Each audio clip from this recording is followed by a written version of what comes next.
Blessed good morning po. Tayo po yung nag-devotion ulit para sa Panginoon. Let's pray. Lord,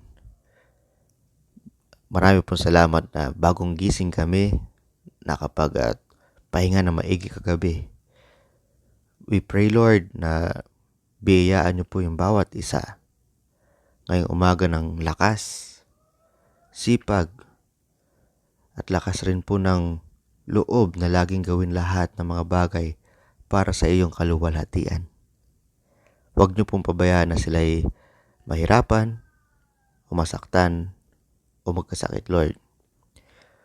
We pray, Lord, na talagang kami ay hindi na sana magkasala laban sa inyo. At patawarin niyo kami, Lord, sa mga kasalanan namin pagkat ito ay nakakapagpalungkot po sa inyo. Lord, ulit, biyayaan niyo po ang mga tao. And we pray all this, Lord, in Jesus' name. Amen. Ang titulo po ng ating devotion ay Matalinong Paggamit ng Kayamanan.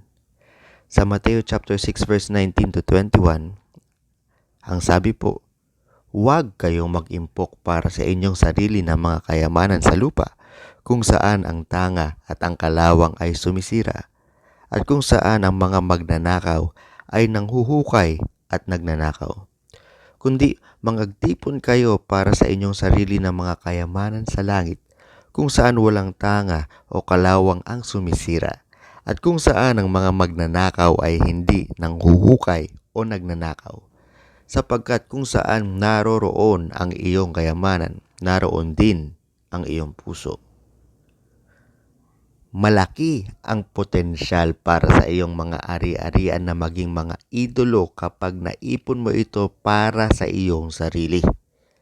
Ngunit ang mga ari-arian na matalino, kusang loob at bukas palad na ginagamit para sa mga layunin ng kaharian ay maaaring maging isang paraan ng pag-ipon ng mga makalangit na pag-aari.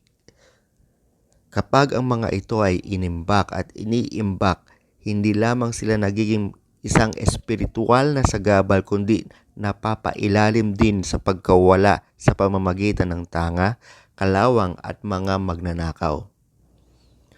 Noong sinaunang panahon, ang yaman ay kadalasang sinusukat sa bahagi ng pananamit. Ang pinakamagandang damit ay gawa sa lana, na gustong kainin ng mga tanga.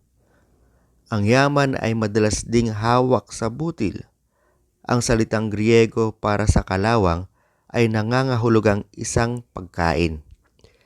Iyan ang aplikasyon dito dahil ang butil ay madalas na sinisira ng mga daga, uod at mga insekto. Gayon din, halos anumang uri ng kayamanan ay maaaring nakawin. Maraming tao noong mga panahong iyon ang nagbaon ng kanilang di nabubulok na mahalagang bagay sa lupa, malayo sa bahay, madalas sa bukid. Wala tayong ganap na ligtas na pagkasira o pagnanakaw.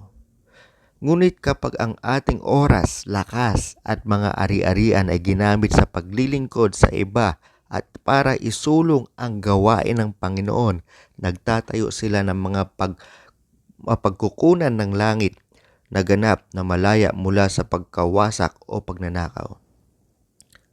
Tiyaking namumuhay ka sa prinsipyong ito. Parangalan mo ang Panginoon mula sa iyong kayamanan at mula sa una sa lahat ng iyong ani. Kaya't ang iyong mga kamalig ay mapupuno ng sagana at ang iyong mga sisidlan ay aapawan ng bagong alak. Yan po ay sa Proverbs chapter 3 verse 9 hanggang 10. Kaya't ito ay itanong mo sa iyong sarili. Ilan sa iyong mga alalahanin ang umiikot sa mga isyu sa pananalapi? Anong uri ng stress at strain ang naglalagay sa iyong isip at espiritu kung ang iyong problema ay nasasangkot o nagsasangkot ng pagkabalisa tungkol sa mga prospect ng pera na mayroon ka o pagkabalisa tungkol sa pera na wala ka? Let us pray ulit. Lord, Lord, kami po nagpapasalamat sa tinuro niyo po sa amin. Naway po, Lord, hindi namin maging idolo ang aming yaman.